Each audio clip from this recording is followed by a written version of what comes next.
दोस्तों, अगर आपने सोचा था कि पवन सिंह सिर्फ गानों में मस्ती करते हैं तो जरा समझ जाइए, क्योंकि इस बार आ रहे हैं भगवान भोलेनाथ के रंग में और नाम है शंकरा। इस धमाके का रिव्यू कर रहा हूं मैं आपका अपना सोनू रियल भोजपुरी। भाई पोस्टर देख के ही रोंगटे खड़े हो गए। पीछे त्रिशूल, ऊपर भगवान शिव की प्रतिमा और बीच में खड़े हैं पावर स्टार पवन सिंह। हाथ जोड़े जैसे बोल रहे हो हर हर महादेव।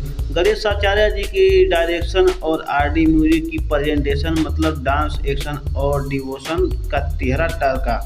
और हाँ, ऐसे मस्त रिव्यू सिर्फ और सिर्फ आपको मिलेंगे सोनू रियल भोजपुरी चैनल पर। और भाई पवन सिंह के चेहरे का इंटेंस लुक देखो, ये कोई साधारण गाना नहीं होगा। श्रद्धा पावर का एक ऐसा कॉम्बिनेशन मिलेगा कि सोशल मीडिया हिल जाएगा। रैप में किंग टूप और म्यूजिक में लवनेटिक बीट्स ऐसे होगी कि महादेव के मंदिर में भी डीजे लग जाएगा। और दोस्तों, ये सब अपडेट आपको सबसे पहले दिलाता है सोनू रियल भोजपुरी, तो चैनल को सब्सक्राइब करके घंटी जरूर दबा दो भाई। अब सवाल ये है, क्या शंकरा यूट्यूब पर रिकॉर्ड तोड़ेगा या फिर भोलेनाथ के भक्त इसे नया एंथम बना देंगे?